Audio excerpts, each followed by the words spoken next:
All right, ladies and gentlemen, welcome back to Houston Rockets Daily. My name is Jackson. I post daily Rockets content, so hit that like button, hit that subscribe button. Today, we're going to be talking about one of the most enticing prospects on the Houston Rockets, and some could even argue the entire NBA.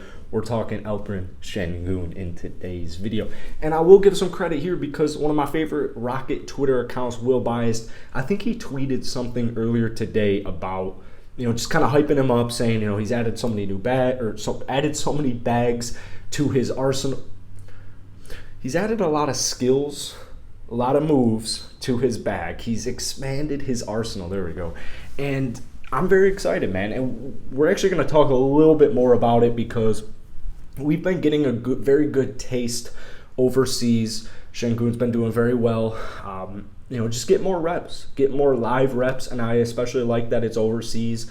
I think really just the more competitive basketball you play, the better you're going to be. That's not, rocket science or anything, but I think that him working with Hakeem last season, I think him, playing overseas this year, I think he's really going to be, I don't want to say like a top most improved prospect because his stats last season weren't bad in any way, shape, or form for a rookie, coming from Turkey, 19 years old. He exceeded my expectations, I would say. The big knock on Sengun, because I remember when we traded for him, a lot of people were like, how is he, first off, still on the board? But I remember, a lot of people didn't really know too much about Sengun, right? It was kind of like, yeah, he can't shoot at all, and he can't play defense at all. He's just a phenomenal scorer.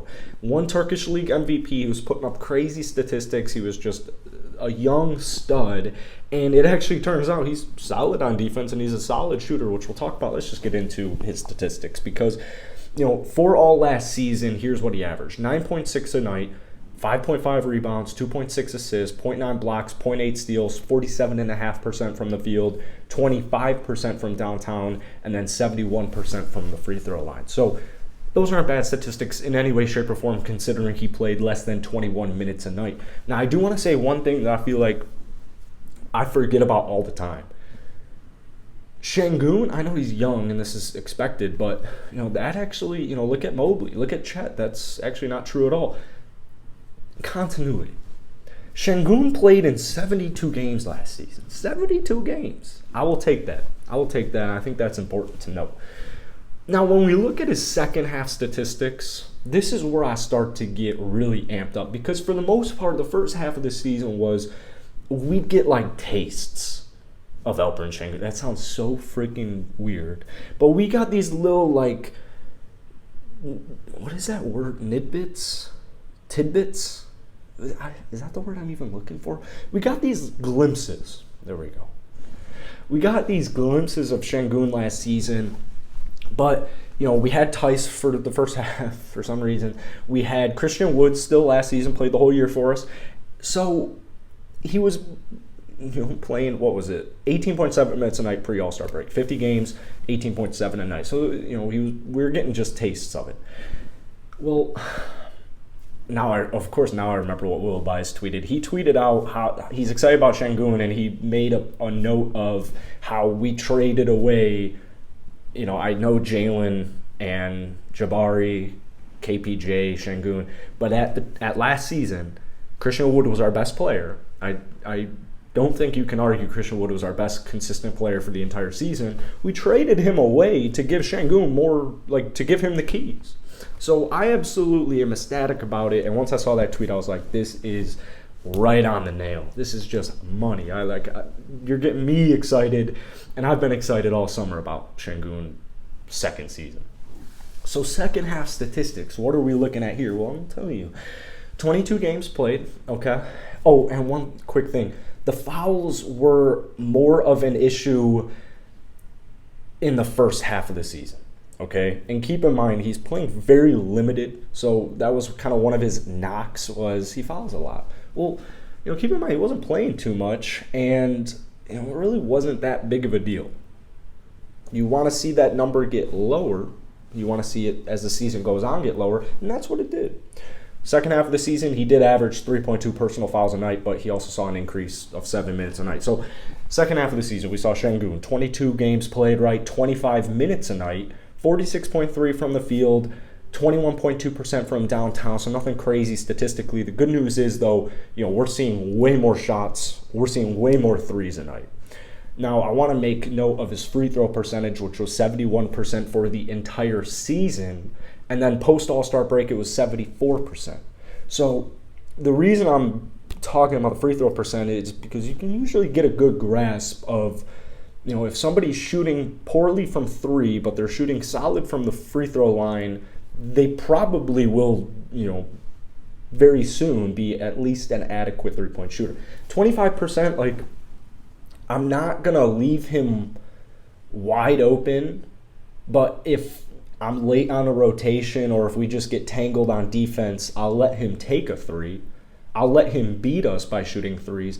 I don't think that's going to last much longer. I really think Sengun will be shooting 30+% from downtown this upcoming season.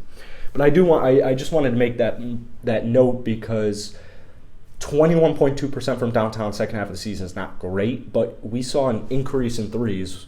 So he's shooting well from the free throw line. We know he can make threes, so I like seeing the confidence, right? I like seeing the continual confidence in your game and what you can do despite your numbers or your statistics, analytics. But he averaged 11.6 points a night, 7 rebounds, 2.7 assists, 1 block, and 1 steal a game. A little bit of everything. So if we can get Sengun shooting, getting a little bit more comfortable, a little bit more consistent, I should say, from outside of the paint, if we can get those fouls down, and I am anticipating a huge minute increase, I really don't see a reason why, and this is not financial advice and this is not a betting channel, but if I had $10 right now to just throw, I don't know what Sengun's odds would be for most improved. I would imagine really solid. I would throw, $10 on it because I think Sengun, maybe I'm a little bit biased because, this is a Houston Rockets channel. I'm a Houston Rockets fan, but at the same time, a lot of people viewed Sengun as the second best defender in 2 years ago draft class, 2021. So I don't know, man. I don't think people just get praise. I don't think your average center, even if you are playing for the Houston Rockets, I don't think your average center, your average player is just going to be getting trained and mentored by one of the best ever in Hakeem. So I think the hype will just continue to rise, and it feels kind of cool because I feel like as Rocket fans we're ahead of the curve here because we know Sengun. We just saw him play for a year, and once we drafted him, we start the scouting, we start watching the highlights, we start reading up on him. He's also the coolest dude and seems like the most easygoing, funniest kid ever, and it's really crazy. Let me get an exact date here. He turned 20. Oh, that's right. He turned 20 a day before me, so he literally just turned 20. Just turned 20. So, or before my birthday, not when I turned 20. So, but he looks way older than me. I'm 3 years older, and he looks way older than me.